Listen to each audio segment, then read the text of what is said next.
Good morning, everybody. This is Oliver Joyce from Whiskey Barrel Studios. It's a cold day today. Very, very cold. Freezingly cold. It's about 10 degrees Celsius, which by Sydney, Australia standards is freezing. You people in the Northern Hemisphere who go through Northern Hemisphere winters must laugh at that. But for me, this is a cold day, and so I've got the heater blaring. It's been a little while since the last Spartacus update, and these updates are sort of getting kind of fewer and far between because I'm working very hard on the game, and I don't have that much time to work on it, and the developer update videos can be time consuming and a distraction. Same with the games gladiator videos and everything. But for those who are interested in Spartacus game dev, I have done a fair bit of work on the game since the last update, which was probably about 3 weeks ago. So we're going to jump over to Unity now, and I'll just show you what we've been up to. The main thing, of course, is new enemies, so that'll be exciting to check out. So the first thing I want to show you today as we fire up Unity is something which I thought I should have put in the game a little while ago, but it's taking me till now to get it in there. And that is a locked door system. Doors that can only be opened via keys, which are found elsewhere in the level. And lots of levels will have this. Not every level, but many of them. And it encourages the player to explore a level, navigate a difficult area, find the key, come back and open the door to whatever end. I might put treasure behind there, I might put the level's exit, that kind of thing. But what I want to show you is actually two-part. It's not just the door and the key system, but also a dialogue box which will pop up just under the player's avatar. And watch when I pick up the key, you'll see what happens. So let's play.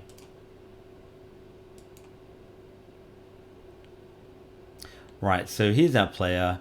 Here's the new door. Actually, the first thing I'll do is we'll go to the door. We can't open it, but see up there, I need a key for this door. And that will disappear.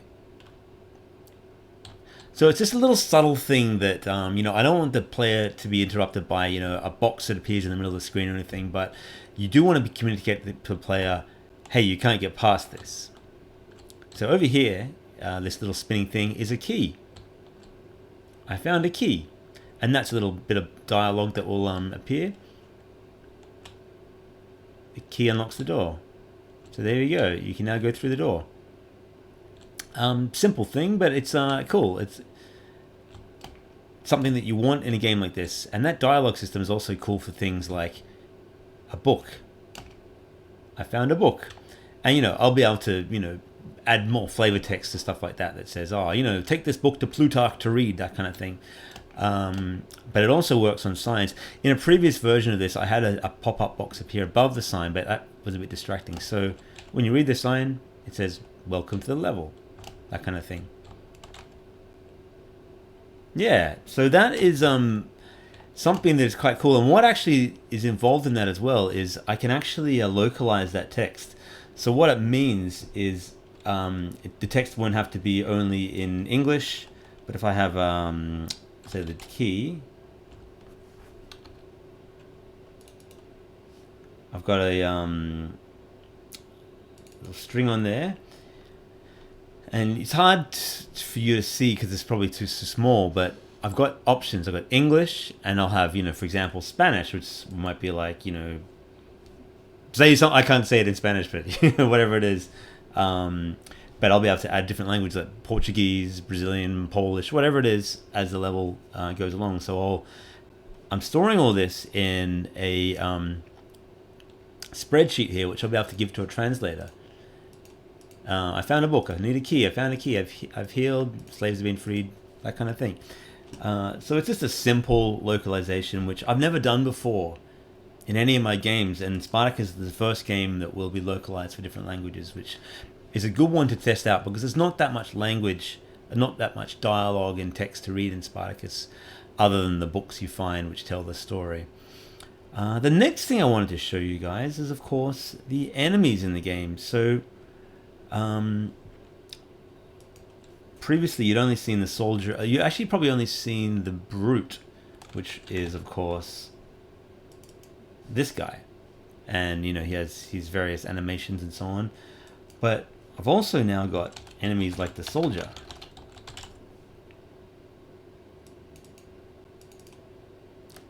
Who is here. And this is a Roman soldier that comes with his own animations. He has a number of unique animations, like if he's attacking, you'll see play. It's not set up. All right. I'll show you in the game, actually. That'll be the best way to look at it. So if we put a soldier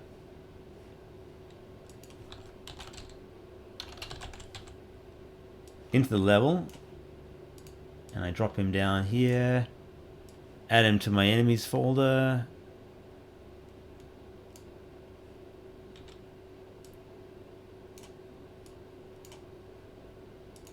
you have to see in action us fighting the enemies. So here he is.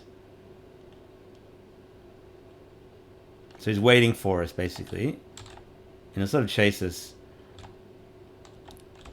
I'm still working on the AI for this guy, because when he gets close to you, he's supposed to attack, but he's only attacking randomly. He's actually defending at the moment, but we can attack back to him with our new combo attacks. Oh yeah, that's new as well, so I can zoom in on that. I zoom in to maybe that. This is some new animations, combo attacks that drive you forward and push them back. I've done some work on those. I added the nice little pixel effects. There wasn't. I liked the originals, but I wanted to just make them a little bit more, anime style. So that's a Roman soldier, and I actually had him working better before. He pushes you forward until you fall off the edge.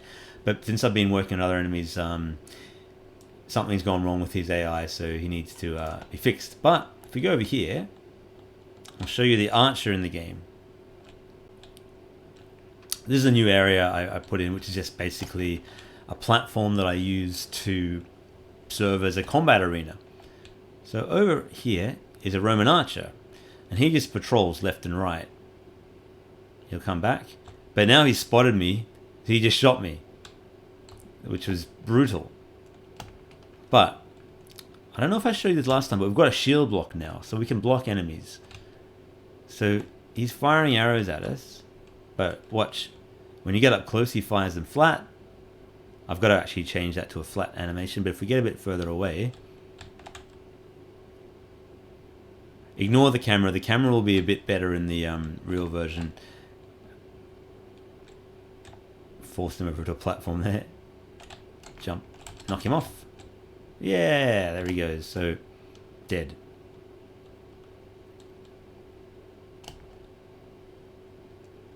And back to fight this guy, but he killed us. Another enemy type that I wanted to show you is the boulder guy. Where's the boulder guy? Ah, there's one up there. Alright, so we'll walk over to that. We'll delete that soldier enemy from here. Okay. And the boulder guy is a cousin of the brute, who is that giant whip guy who tries to whip you. But the boulder guy, you see him walking backwards and forwards here, is very slow. He's carrying a massive boulder.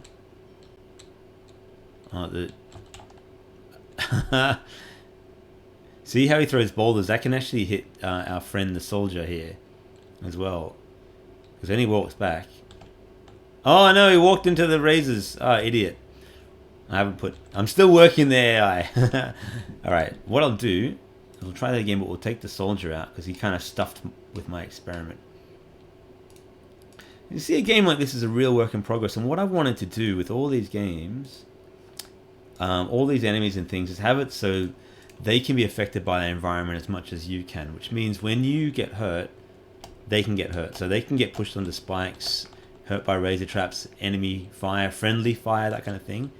So he's throwing boulders down there at us. Pick up, throw. He can't throw them that high because we're above him. But if I stood here, I can break them when they're static. And I can block my shield, and that will defend against his attack. And of course, when they stop moving, you can destroy them easily. But when they are moving, so if I stand there, hey, whoa, he killed me. We're going to zoom in as well.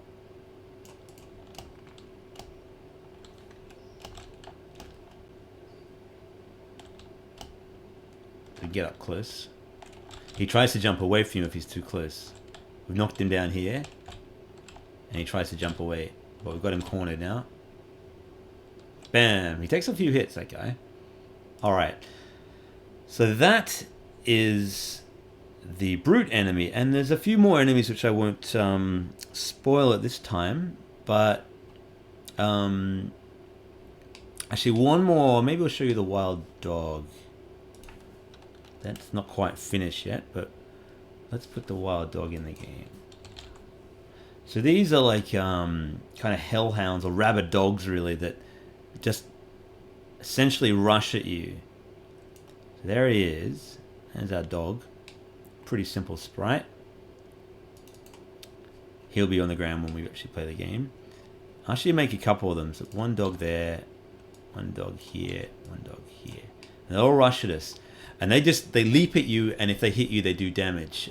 They fall off. They can fall off cliffs and everything. They have no real AI brain, but you can block them. So you got to be quick. They basically rush at you. They're almost like a projectile. So if I zoom back out again, of course, everything you're seeing here is in editor mode. So like, it actually looks better in the real game, camera-wise and everything. Oh, the wall jump. So there's the dogs. They're barking away. If they see us, that one attacks. And died, but I'll hold my shield down and let this guy attack us. So he just runs at us like that.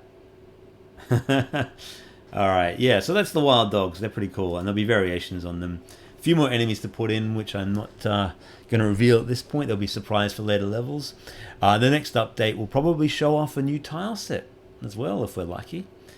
Alright, so, my friends, that's it for today, and thank you for joining me on the Spartacus game dev update. We've still got quite a way to go in this game, months and months. I'm hoping to release it around October, hopefully, but we shall see. Let me know in the comments if you're enjoying what you see in Spartacus and like to know more about it. Till next time, bye for now.